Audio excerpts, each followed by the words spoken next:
So in today's video we are going to learn about social responsibility of business.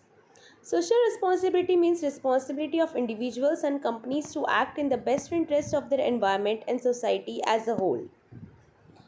Now, some social objectives are given priority by business for the benefit of the society. Social objectives वो होते हैं जो business करती है और वो business की responsibility होती है ताकि वो इंडिविजुअल्स और सोसाइटी के लिए करे और एनवायरनमेंट के लिए करे बेस्ट इंटरेस्ट में.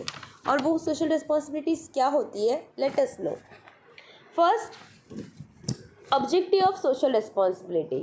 It has become necessary for the business to be aware of the interests of the different groups of society because of consumers' awareness, states' restrictions, consumer education, consumer association. Different interest group or classes of society such as owner, employees, customers, creditors, government, etc. are associated with business unit, and these different groups have different interests with business. So it is necessary to take care of the interest of the different groups.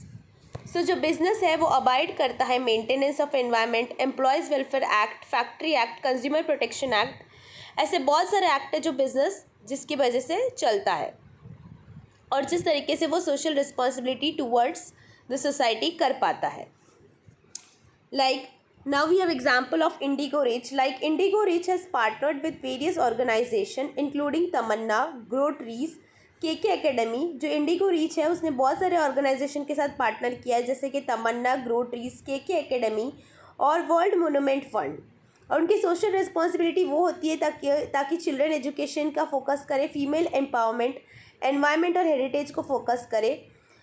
Yeah, to date, their partnerships have helped to empower over 64,000 women, educate more than 47,000 children, and plant over 40,000 trees. Now, next is objective to provide quality goods and services. Now, quality goods and services क्या होता है? अच्छा, तुम्हारा objective होता है कि तुम एक बिजनेस करो तो तुम कस्टमर को क्वालिटी दो और अच्छी सर्विसेज दो. ऐसा नहीं कि करने की खातिर करो. So objective is to provide good quality and services. Now, like McDonald's had case against it for not providing a burger size as shown in the picture. जैसे वो लोग ऐड में दिखाते वो सेम वो लोग इस तरीके से बर्गर देते नहीं है, उसकी वजह से उन पे केस हुआ था. So as a duty it is your, तुम अगर बिजनेस चलाते हो तो it is your responsibility that customer should be happy with you. Whatever you are displaying in the advertisement you should give them that only.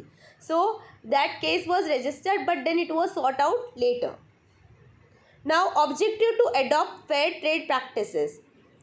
जो अच्छा practices, fair trade practices, which is just you should object. It is objective of you to adopt that fair trade practices. Now, black marketing of products, accumulation of goods, misleading advertisement are unfair practices in business. ये सब unfair practices of the business है जो तुम black marketing करते हो, products को जानबूझ के scarce करते हो. That is all things are wrong. Now, for example, for objective of adopt fair trade practices, we have example of Fair and Lovely. This company receives lot of criticism for building unrealistic beauty standard. So, company said that they will drop the word fair and will not use the word like white so that there is no discrimination on color. तो पहले उन पे बहुत सारा criticism आया क्योंकि उन्होंने fair and lovely नाम रखा है प्रोडक्ट का और वो लोग ने अनरियलिस्टिक ब्यूटी स्टैंडर्ड सेट किया कि जो गोरा है वही ब्यूटीफुल है. इसलिए कंपनी ने बोला कि अब वो जो वर्ड है फेयर हटा देगी और वाइट वर्ड यूज़ नहीं करेगी. अब उनका उसका नाम उसकी जगह वो लोग क्या रखेंगे, Glow and Lovely. Now next is objective to provide employment opportunities.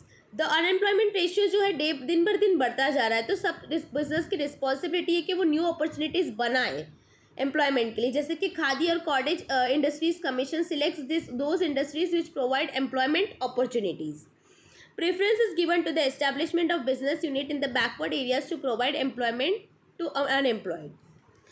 Like we have Make in India initiative launched by the Government of India on 25th September 2014 to encourage national as well as multinational company to manufacture their products in India.